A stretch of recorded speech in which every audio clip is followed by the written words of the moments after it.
Good evening. तो आप सभी का अपने यूट्यूब चैनल पर बहुत बहुत स्वागत है। और आज 6 जनवरी को हम अपनी क्लास को कंटिन्यू करते हैं और आज की क्लास में हम एचसीएफ और एलसीएम के बारे में पढ़ेंगे। तो जिस किसी भी भाई को बहन को एचसीएफ एलसीएम की क्लास देखनी हो तो यहाँ से देख सकता है। इसमें 10वीं क्लास से 10वीं क्लास के लिए भी क्वेश्चन बन सकते हैं, कंपटीशन में क्वेश्चन बनते हैं। तो आइए हम साथ में एचसीएफ और एलसीएम पढ़ते हैं, ठीक है। तो आइए, तो आज का हमारा टॉपिक है एचसीएफ और एलसीएम। एचसीएफ और एलसीएम, ठीक है। पहले तो हमें एचसीएफ और एलसीएम का मतलब पता होना चाहिए, ठीक है। जैसे कि एचसीएफ और एलसीएम, ये जो दोनों संख्या है एलसीएम, एचसीएफ और एलसीएम, ये तभी निकाली जा सकती है जब हमको दो संख्या, मिनिमम दो संख्या तो होनी चाहिए या फिर दो से ज्यादा संख्या हो, तो उनके बेस पर ही हम एचसीएफ और एलसीएम निकाल सकते हैं, ठीक है। जैसे कि मैं एक एग्जांपल से आपको बताता हूँ। जैसे मान लीजिए कि हमारे पास 4 और 8 है, ठीक है, दो संख्या है। ये दो संख्याओं को हमको एचसीएफ और एलसीएम निकालना है।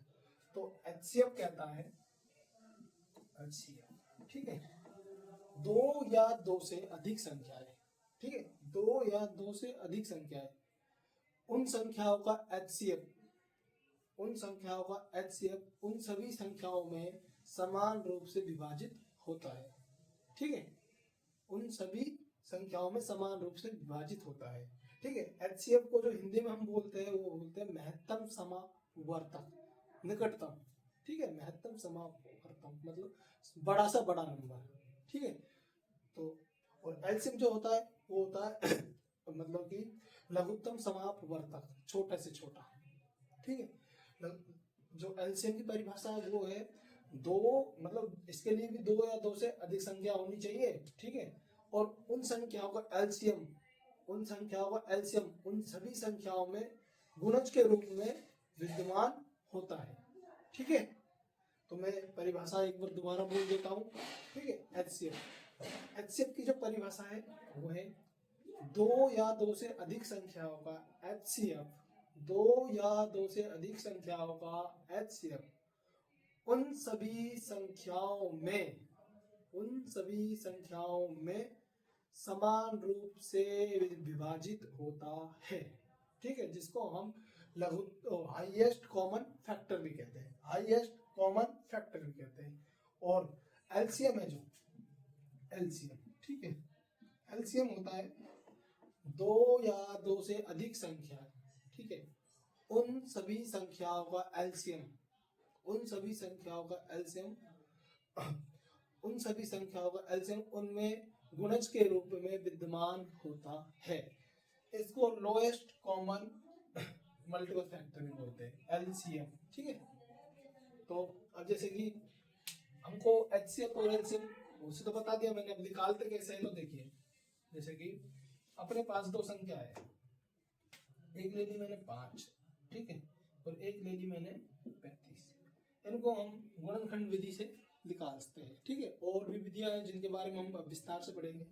तो जो इन दोनों का मान लीजिए हमको पहले निकालना है एचसीएफ, ठीक है, एचसीएफ निकालना है और हमको निकालना है एलसीएम। तो हम सबसे पहले इन दोनों संख्याओं के गुणनखंड करते हैं। 5 या तो आप एक साथ कर लीजिए 5 और 35 का गुणनखंड, या फिर अलग अलग कर सकते हैं जैसा आपको सही लगे। अब देखिए 5 का गुणनखंड करना है ना मेरे को, तो देखो सॉरी 5 और 35 में किसका भाग जाएगा, सीधा से दिख रहा है हमको 5 का भाग जाएगा।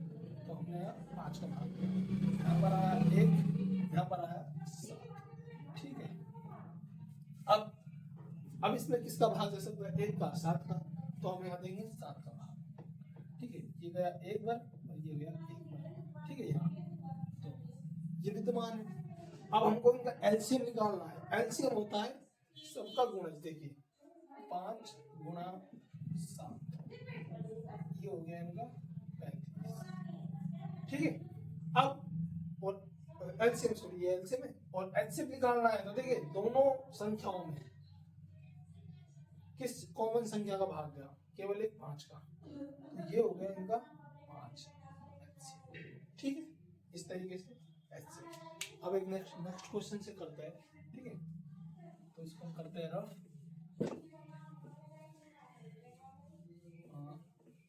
तो देखिए, जैसे कि एग्जाम्पल के तौर पर हमने दिया, एक नॉर्मल तरीके से बताऊं, 120 और हमने दे दिया 90, इनका हमको HCF और LCM निकालना है। ठीक है, तो सबसे पहले हम करते हैं इनका गुणनखंड।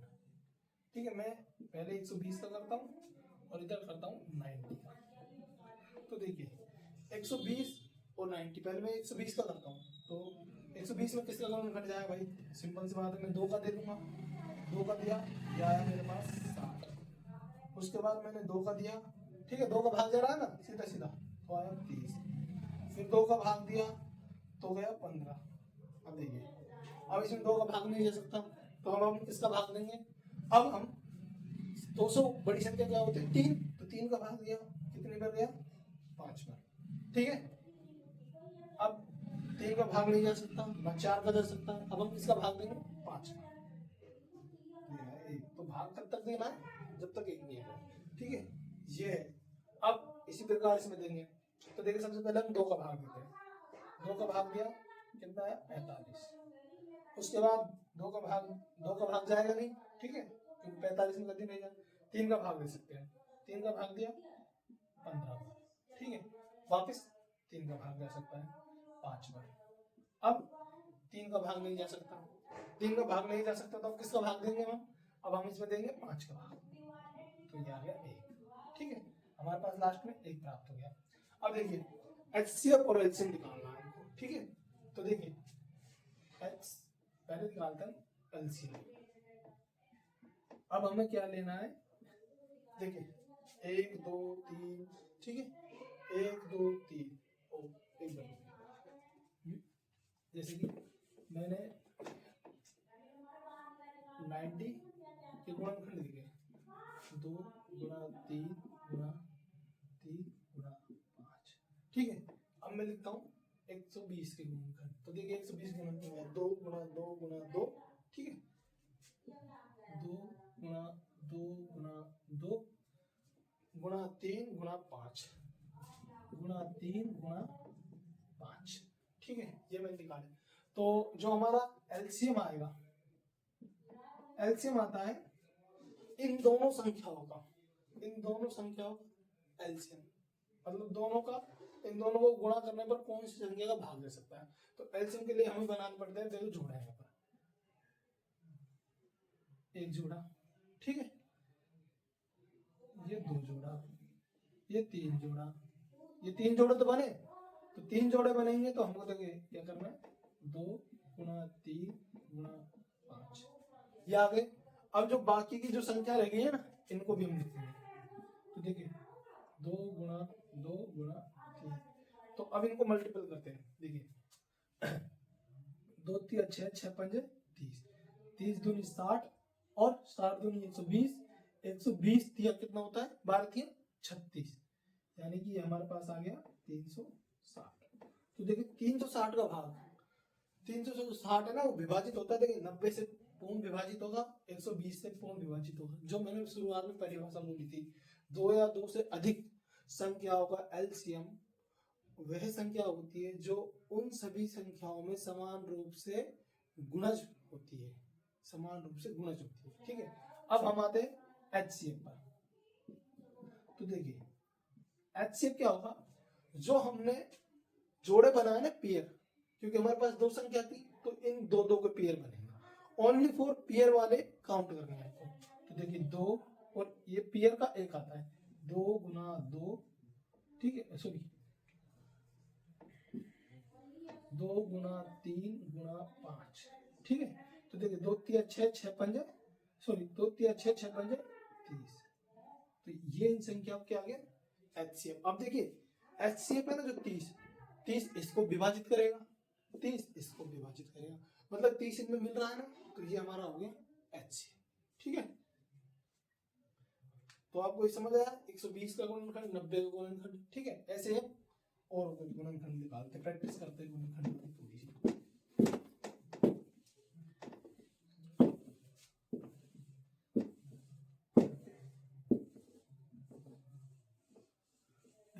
अब मान लीजिए हमारे पास आ जाते हैं 4 संख्या, 3 संख्या ले लेते हैं। जैसे कि हमने ले लिया, अभी मैं आसान ले लेता हूँ, जैसे 20, एक ले लिया 30 और एक ले लिया 17। इनको हमको एलसीएम एचसीएफ ये सब निकालना है, ठीक है।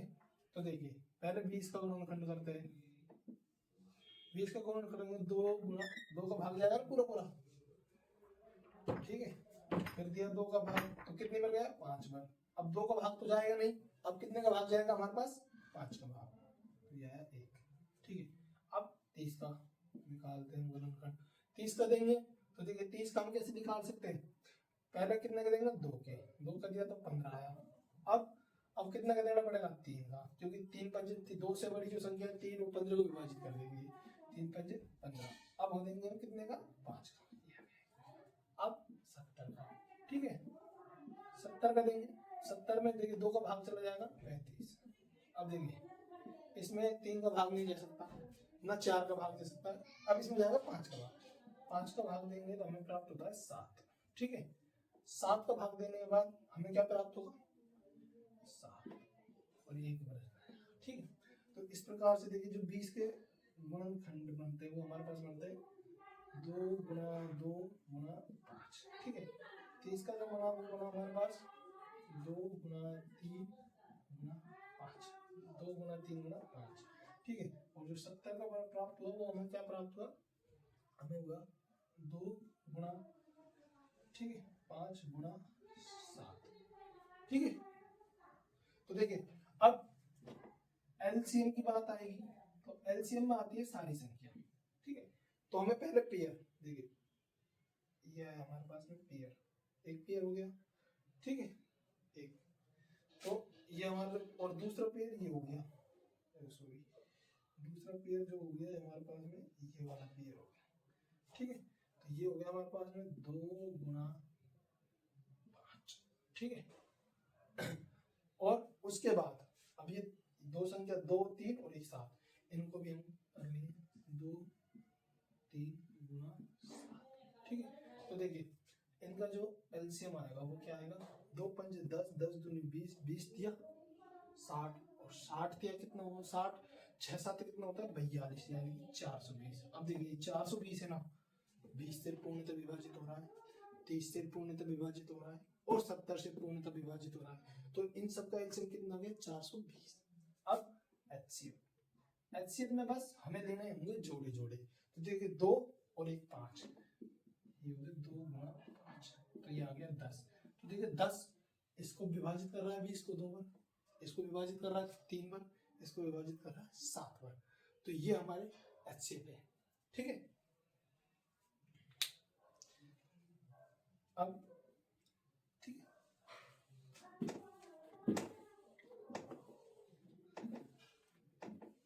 अब देखिए आप एचसीएफ निकाल सकते हैं, एलसीएम निकाल सकते हैं इसी प्रकार, ठीक है। अब हम क्या करते हैं, एचसीएफ और एलसीएम में रिलेशन यानी संबंध बताते हैं, ठीक है। एचसीएफ और एलसीएम में, ठीक है,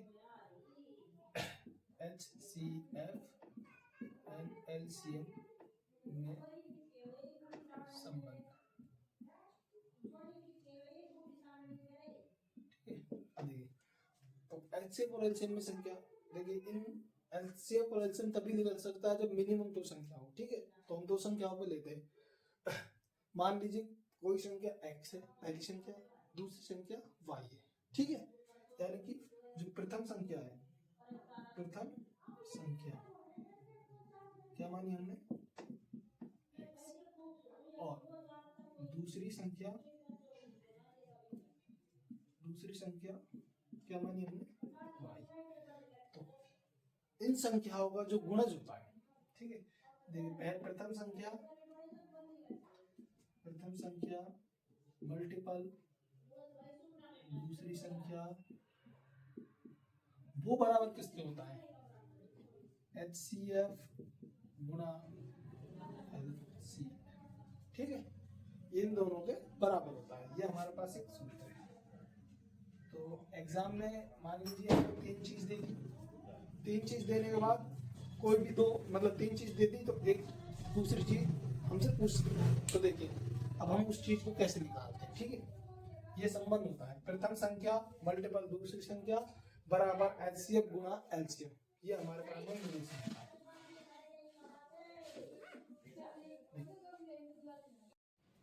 हाँ तो हम क्या करते हैं, इस चीज को प्रूव करते हैं, ठीक है। तो हमने एक संख्या ली 96 और एक संख्या ली हमने क्या 4 से, ठीक है। इन संख्याओं को मल्टीपल एचसीएफ और एलसीएम के मल्टीपल के बराबर होगा। पहले इन संख्याओं को हम गुणनखंड करते हैं, ठीक है। 96 का जो गुणनखंड होगा 96 का गुणनखंड, तो देखिए और 404 का गुणनखंड 96 में मैंने पहले 2 का दिया तो ये आया 48, ठीक है। 48 के बाद 2 का दिया, 2 का देने के बाद हमें क्या प्राप्त होगा 24, इसमें 2 का दिया 12, फिर 2 का दिया 6, फिर 2 का दिया 3, अब लास्ट में 3 का। तो ये इस तरीके से गुणनखंड प्राप्त हुआ, ठीक है। 96 का गुणनखंड प्राप्त हुआ हमें क्या 2 2 2 1 2 3 4 5 5 सॉरी 1 2 3 4 2 मल्टीपल 3, ठीक है। अब हम निकालते हैं किसका, हम निकालते हैं 404 का। देखिए पहले हमने दिया 2 का, 2 का देने पर हमें प्राप्त हुआ 202, ठीक है। 202 देने के बाद 2 का भाग दिया, अब देखिए 101 में किसका भाग जाएगा, 101 में ना तो 2 का जाएगा, ना 3 का जाएगा, ना 4 का जाएगा, ना 5 का, ना 6 का, ना 7 का, ना 8 का। तो 101 में 101 का ही भाग जाएगा, तो 101 में 101 को भाग दिया तो ये प्राप्त है। तो अब हमारे पास है 404, तो 404 है, इसको हम कैसे लिख सकते हैं 2 गुणा 2 गुणा 101, ठीक है। पहले निकालना है इनको एचसीएफ, जब निकालना है एलसीएफ। तो देखिए एचसीएफ और एलसीएम अभी हमने पढ़ा कि केवल कॉमन वाले देंगे एचसीएफ में 1 और 2, ठीक है। इसके अलावा कोई कॉमन नहीं, तो हमारे पास 2 गुणा 2 ये आपको 4, ठीक है। एलसीएम निकालना है, अब एलसीएम में क्या होता है ये पूरे इंक्लूड होते हैं, ठीक है। तो हमने क्या किया, अब देखिए इन सब का मल्टीपल आएगा 96, ठीक है। ये आ गया 96 एंड देखिए ये दो इन दो में इंक्लूड हो गए, तो ये 96 में इंक्लूड हो चुका और ये रह गया हमारे पास में 101। तो इनका ये एलसीएम ये है, एचसीएफ ये है, ठीक है। एलसीएम ये है, एचसीएफ ये है। अब हमको क्या करना है, इन दोनों संख्याओं का मल्टीपल, इन दोनों संख्याओं का मल्टीपल एचसीएफ और एलसीएम के मल्टीपल के बराबर होना चाहिए। देखिए पहली संख्या 96, दूसरी संख्या हमारे पास है 404, हमारे पास एचसीएफ क्या है 4 और एलसीएम क्या है 96 100। तो इन संख्याओं को मल्टीपल इनके बराबर। अब देखिए ये 96 ये 96, ठीक है। और ये जो 404 है, ये जो 404 है इसको मैं एक बार और लिख देता हूँ, इसको मैं 4 गुना 101 बराबर 4 गुना 96 गुना 101। तो देखिए सारी चीज बराबर हो गई ना, तो इनका जो एलसीएम होगा एचसीएफ होगा वो सेम आएगा। अब हम इनका एचसीएफ और एलसीएम नहीं पर लिखा है, मतलब एचसीएफ और इनटू एलसीएम का गुणनफल सेम आएगा और इधर संख्या का गुणनफल सेम आएगा। तो एक बार हम क्या करते हैं इन संख्याओं का निकाल के बताते हैं। देखिए पहले मैं क्या करता हूँ 96 को इससे गुणा करता हूँ, मेरे पास आएगा 96, ठीक है 96। देखिए इसको इससे गुणा करने पर फिर इनको जो मैं 4 से गुणा करूंगा, तो देखिए 4 छिकी होता है मेरे पास में, मैं गुणा 96 गुणा 4, अब इसको मल्टीप्लाई करूं 4 छिकी 24, ठीक है। 2 हासिल 4 9 36 और 2 38, 3 हासिल 4 छिकी 24 और 3 27 हो गया, 27 और 2 हासिल 4 9 36 और 2 38। तो इन संख्याओं का गुणनफल 96 का ये वाला गुणनफल यही आएगा और इधर एचसीएफ और एलसीएम का मल्टीपल भी यही आएगा। तो इस तरीके से हमको एचसीएफ और एलसीएम निकालने हैं। और ये हमारा आज की जो क्लास थी एचसीएफ और एलसीएम से रिलेटेड थी। 10वीं में भी इसके एक अलग से चैप्टर दिया हुआ है एचसीएफ एलसीएम का, और कंपटीशन लेवल में भी इनके क्वेश्चन आते हैं, ठीक है। तो आप इन चीज़ों पर ध्यान दीजिए और इनको पढ़िए। और मेरा आपसे विषय ये है कि जिस किसी भी भाई ने भी ये चैनल सब्सक्राइब नहीं किया वो चैनल को सब्सक्राइब करें, लाइक करें, शेयर करें और इसको ज़्यादा से ज़्यादा शेयर करें। क्योंकि अब मैं क्या है कि 10वीं के बेस पर ही पढ़ाऊंगा, मतलब कि 10वीं से रिलेटेड चीज़ें कोई पढ़ाऊंगा, क्योंकि 10वीं के वो पेपर भी आने वाले N1, ठीक है। और कुछ कुछ कंपटीशन लेवल का भी हो जाएगा, जब इसमें आएगा कुछ चीज़ तो मैं बता दूंगा जितना मेरे को आता है, ठीक है। धन्यवाद।